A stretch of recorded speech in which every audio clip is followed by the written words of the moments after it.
साथियों आज जो है ये वीडियो लेक्चर 4 होने वाला है। ठीक है, इससे पहले हम लोग ऑलरेडी अपनी 3 वीडियो में ठीक है सारे टॉपिक को हम लोग अच्छे से कवर कर लिए हैं। ठीक है, तो आज की वीडियो में हम लोग पढ़ेंगे कूलम का नियम। ठीक है, और इससे पहले आप लोग जो है यानी तीनों वीडियो अगर नहीं देखे हैं तो आप लोग जरूर देखिए। ठीक है, एकदम अच्छे से सारे जो है टॉपिक का जो कॉन्सेप्ट है वो क्लियर किए हैं। ठीक है, तो इसलिए आप लोग उस वीडियो को जो है जाके जरूर देखिएगा। ठीक है, तो प्यारे साथियों आज हम लोग पढ़ेंगे कूलम का नियम। ठीक है, कूलम का नियम यहाँ पे प्यारे साथियों यहाँ पे ये जो वैज्ञानिक था ये कहाँ का है, ये है फ्रांस का। ठीक है, इन्होंने 1785 ईस्वी में ये नियम दिया कूलम का नियम। ठीक है, कब दिया? 1785 ईस्वी में। ठीक है, तो यहाँ पे देखिए प्यारे साथियों यहाँ पे इन्होंने जो है आवेश और दूरी का जो खेल होता है उसको बताया है।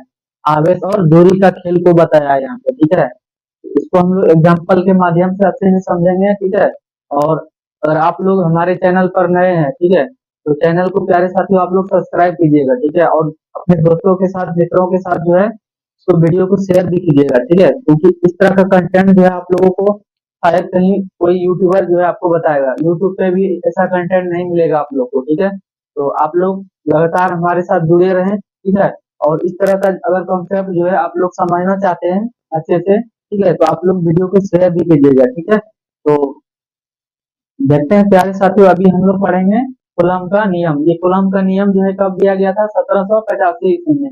कहाँ के वैज्ञानिक थे कूलम?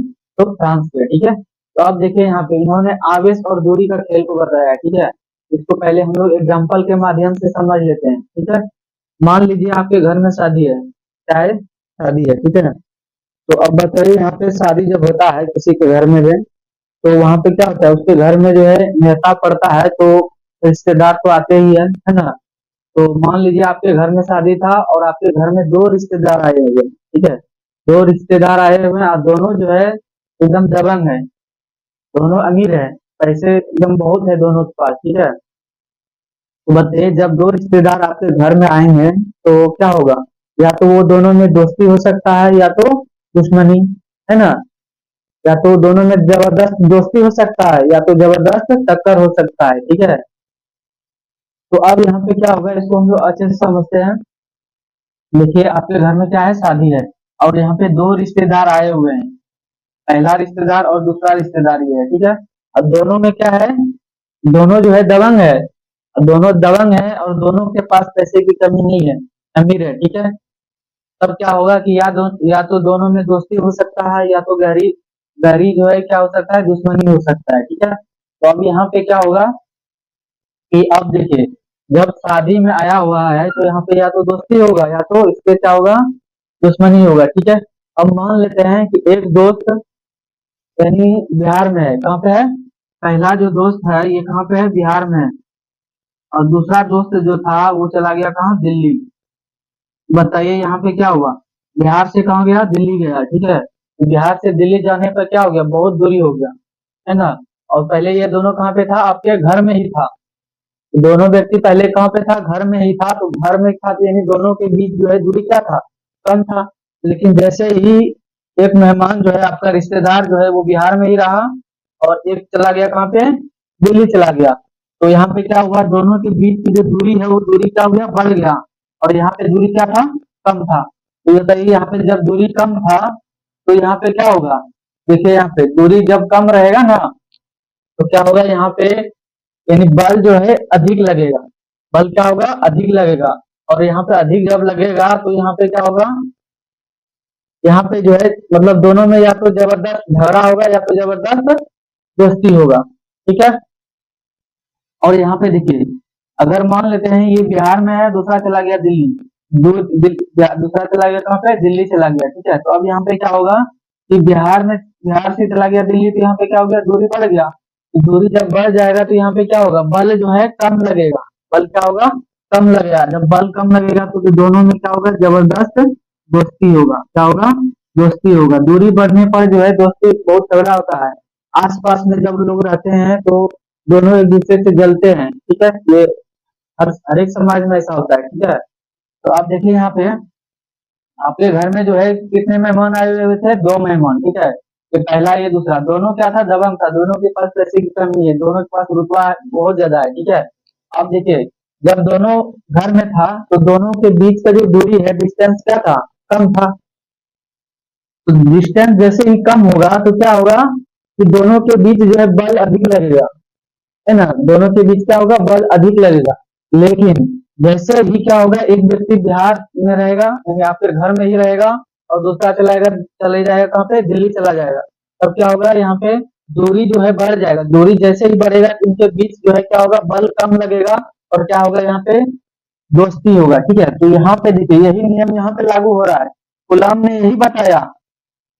ठीक है, गुलाम ने क्या बताया कि देखिए मान लेते हैं ये आवेश Q1 है, ये Q2 है। ठीक है, Q1 और Q2 है, दोनों जो है एकदम जबरदस्त है, मतलब बहुत बड़ा चार्ज है। ठीक है, जब बहुत बड़ा चार्ज है तो क्या होगा, दोनों एक दूसरे पे बल लगाएगा। उस बल को हम लोग क्या कहेंगे, विद्युत बल। विद्युत बल दो प्रकार के होते हैं, ठीक है, आकर्षण बल और विकर्षण बल। ठीक है, आकर्षण बल और विकर्षण बल। ठीक है, तो इसको हम लोग थोड़ा सा और जान लेते हैं। आकर्षण बल होता है यानी जब क्या होगा, समान बिरादरी, ऐसे समझते हैं हम लोग, समान बिरादरी का जब रहेगा रिश्तेदार, यानी प्लस प्लस माइनस माइनस, जब समान बिरादरी का रहेगा, समान बिरादरी का रहेगा तो वहां पे कौन सा जो है बल कम करेगा, यहाँ पे करेगा विकर्षण। कौन सा, विकर्षण। और जब समान नहीं रहेगा, ठीक है, जब समान बिरादरी का नहीं रहेगा, ये एक माइनस रहेगा एक प्लस, और समान बिरादरी का रहेगा तो वहां पे लगेगा आकर्षण बल। क्या लगेगा, आकर्षण बल। इसको आप लोग याद रखिएगा। ठीक है, तो अब देखिए यहाँ पे इन्होंने क्या बताया कि ये जो आवेश है Q1 और Q2 दोनों जो है दबंग है। दबंग होने की वजह से दोनों एक दूसरे पे बहुत ज्यादा बल लगा रहे हैं। ठीक है, अब यहाँ पे क्या होगा कि जैसे ही, अब मान लेते हैं दूरी इतना है, यानी दूरी को अगर कम करेंगे, दूरी को अगर कम कर देंगे तो क्या होगा, दोनों एक दूसरे पे बहुत ज्यादा बल लगाएगा। लेकिन जैसे ही दोनों का दूरी बढ़ा देंगे तो क्या होगा, फिर बल जो है एक दूसरे पे कम लगाएगा। ठीक है, यही कहा है कूलम्ब ने। ठीक है, इसी कॉन्सेप्ट को जो है लोगों को समझाया है कूलम्ब ने। ठीक है, कि जब दूरी को कम कर, दो आवेशों के बीच की दूरी को कम कर दिया जाए, तो उसके बीच जो बल है वो क्या होता है, कम लगता है, सॉरी अधिक लगता है। ठीक है, बल क्या लगेगा, अधिक लगेगा। लेकिन जैसे ही दो आवेशों के बीच की दूरी को बढ़ा दिया जाएगा तो उसके बीच का जो दूरी है वो क्या हो जाएगा, कम जाएगा। ठीक है, अगर क्या करेंगे, दूरी बढ़ा देंगे, अगर दूरी बढ़ा देंगे तो क्या होगा, दूरी बढ़ाने पर बल क्या होगा, दूरी बढ़ाने पे जो है बल जो है क्या होगा, कम लगेगा। दूरी बढ़ाने पे क्या होगा, बल कम लगेगा। और दूरी अगर नहीं बढ़ाया जाए, दोनों को पास में रखा जाए, तब क्या होगा, बल बल जो है अधिक लगेगा। ठीक है, तो यहाँ पे देखिए इसको हम लोग अच्छे से समझ लिए। अब हम लोग देखते हैं थोड़ा नीचे कॉन्सेप्ट। तो कूलम्ब ने क्या कहा, ये जो विद्युत बल होता है, यदि दोनों आवेशों के बीच लगने वाला बल को हम लोग विद्युत बल करते हैं। और विद्युत बल को किससे सूचित करते हैं, F से। ठीक है, विद्युत बल को किससे सूचित करते हैं, F से। ठीक है, इन दोनों आवेशों के बीच लगने वाले बल को विद्युत बल कहते हैं। और विद्युत बल दो प्रकार के होते हैं, आकर्षण बल और विकर्षण बल। ठीक है, तो अभी इन्होंने क्या कहा, ये जो विद्युत बल होता है ये दोनों आवेशों के गुणनफल के क्या होता है, समानुपाती होता है। यानी दोनों का गुना का जो है क्या होगा, समानुपाती होगा। कौन, विद्युत बल। यहाँ पे लिखा हुआ है विद्युत बल दो आवेशों के परिमाण के गुणनफल के समानुपाती होता है, लेकिन उसके बीच के दूरी के वर्ग के व्युत्क्रमानुपाती होता है। यानी to electric force is proportional to the product of magnitude of two charge but inversely proportional to the square of distance। ठीक है, इसका मतलब ये हुआ, विद्युत बल दो आवेशों के परिमाण के गुणनफल के समानुपाती होता है, लेकिन उसके बीच के दूरी के वर्ग के व्युत्क्रमानुपाती होता है। ठीक है, तो अब देखिए यहाँ पे क्या कहा इन्होंने, विद्युत बल जो है ये क्या होगा, दोनों आवेशों का जो है गुणनफल होगा। गुणनफल मतलब गुना, दोनों आवेशों का गुना होगा और क्या होगा, ये विद्युत बल के समानुपाती होगा। और लेकिन लेकिन क्या कहा कि ये जो दूरी है, दूरी के क्या होगा, व्युत्क्रमानुपाती, वर्ग के व्युत्क्रमानुपाती होगा। दूरी के वर्ग के व्युत्क्रम, मतलब दूरी r है, इसका वर्ग करेंगे क्या होगा, आर स्क्वायर, और व्युत्क्रम करेंगे क्या होगा, 1/r² हो जाएगा। ठीक है, तो आप देखिए यहाँ पे थोड़ा इसको सिंपल किए हैं तो क्या होगा, F प्रोपोर्शनल Q1 और Q2 दोनों साथ में लिए, और नीचे में क्या आ जाएगा, r²। ठीक है, उसके बाद देखिए यहाँ पे F हो जाएगा, और ये जैसे ही समानुपाती हटेगा तो इसके लिए कांस्टेंट आएगा। ठीक है, के आएगा, ठीक है, के आया और यहाँ पे क्या हो जाएगा Q1 Q2 अब बटे में आर स्क्वायर, ठीक है। अब देखिए यहाँ पे ये जो के है ये क्या है, ये है इलेक्ट्रिक कांस्टेंट, क्या है इलेक्ट्रिक कांस्टेंट, इसको हम लोग बोलते हैं विद्युत स्थिरांक, क्या बोलते हैं विद्युत स्थिरांक बोलते हैं, ठीक है। अब देखिए यहाँ पे इसको थोड़ा आगे हम लोग कॉन्सेप्ट में समझते हैं नाउ।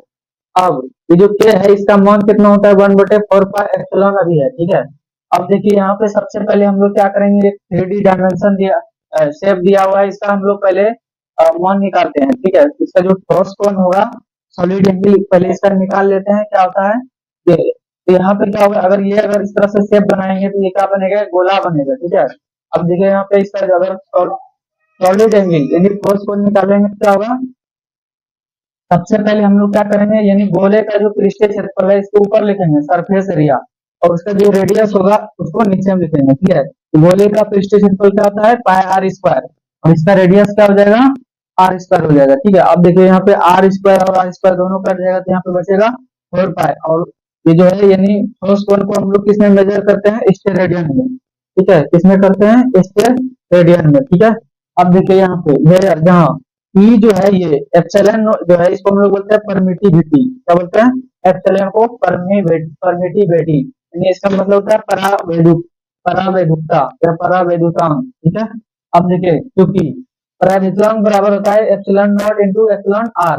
एप्सिलॉन नॉट क्या है, ये निर्वात में जो है निर्वात की वैद्युशीलता है, और यह है रिलेटिव परमिटिविटी, ठीक है, यानी सापेक्षिक परावैधुतांक, ठीक है। बट लेकिन लेकिन देखिए यहाँ पे क्या है एप्सिलॉन नॉट जो है ये क्या है परमिटिविटी इन फ्री स्पेस, यानी निर्वात में जो है विद्युतशीलता, निर्वात में विद्युतशीलता, और इसका जो मान होता है विद्युतशीलता का निर्वात में कितना होता है 8.85 गुना 10⁻⁻12 कूलम स्क्वायर न्यूटन प्रति मीटर पावर -2 होता है, ठीक है, यानी सी पावर -2 और एम्पियर -1 एम्पियर पावर -2, ठीक है। बट अब देखिए यहाँ पे क्या करेंगे हम लोग सबसे पहले इसका रिलेटिव परमिटिविटी जो है सबका हम लोग पता करेंगे, ठीक है। तो रिलेटिव परमिटिविटी जो है एयर के लिए कितना होता है 1 होता है, ग्लास के लिए कितना होता है 4 होता है, और मिका के लिए अब्रक के लिए कितना होता है 6 होता है, और वाटर के लिए कितना होता है 80 होता है, ठीक है। अब देखिए यहाँ पे इन एयर हवा, हवा में जो है हम लोग चलेंगे, हवा के लिए जो है हम लोग अभी यहाँ पे इसका मान निकालेंगे, ठीक है। तो के बराबर क्या होगा 1/4 पाई एप्सिलॉन नॉट, और एप्सिलॉन क्या हो जाएगा एप्सिलॉन आर हो जाएगा, ठीक है। अब देखिए यहाँ पे 1/4 पाई होगा एप्सिलॉन नॉट हो गया, और एप्सिलॉन आर का मान कितना है यहाँ पे 1 हो जाएगा, ठीक है। इसके बाद देखिए यहाँ पे इसको गुना करेंगे कितना हो जाएगा 1/4 पाई एप्सिलॉन नॉट हो जाएगा, ठीक है, 1/4 पाई एप्सिलॉन नॉट हो जाएगा, ठीक है। अब देखिए यहाँ पे क्या हो जाएगा 1/4, अब पाई का मान होता है 3.14, और ये एप्सिलॉन नॉट का मान कितना दिया हुआ है 8.85 गुना 10⁻⁻12, ठीक है, ये दिया हुआ है। अब इसको अगर हम लोग सॉल्व करेंगे, ठीक है, तो यहाँ पे इसका जो मान आएगा क्या आएगा 9 गुना 10⁻9 न्यूटन मीटर स्क्वायर प्रति कूलम स्क्वायर होगा, ठीक है। यानी ये किसका मान हो गया ये के का मान हो गया, ठीक है, यानी ये 1/4 पाई एप्सिलॉन नॉट का मान होता है ये, ठीक है, इसको याद रखिएगा, ठीक है। और के का मान कितना होता है 1/4 पाई एप्सिलॉन यहाँ पे आया हुआ है। अब हम लोग क्या करेंगे यहाँ पे समीकरण फर्स्ट चलेंगे, ठीक है। समीकरण फर्स्ट देखिए यहाँ पे क्या आया है एफ बराबर के इंटू Q1 Q2 बटा आर स्क्वायर, यहाँ पे लिखेंगे फ्रॉम इक्वेशन 1, यानी समीकरण फर्स्ट से चलने पर, ठीक है। अब देखिए यहाँ एफ बराबर क्या आया हुआ है के इंटू Q1 Q2 बटा आर स्क्वायर, ठीक है। अब देखिए यहाँ पे एफ हो जाएगा, और के का मान देखिए यहाँ पे कितना आया हुआ है, के का मान है यहाँ पे कितना है, ये के का मान निकला हुआ है 1/4 पाई एप्सिलॉन नॉट, और यहाँ पे क्या है Q1 Q2 है, नीचे क्या हो जाएगा आर स्क्वायर, ठीक है।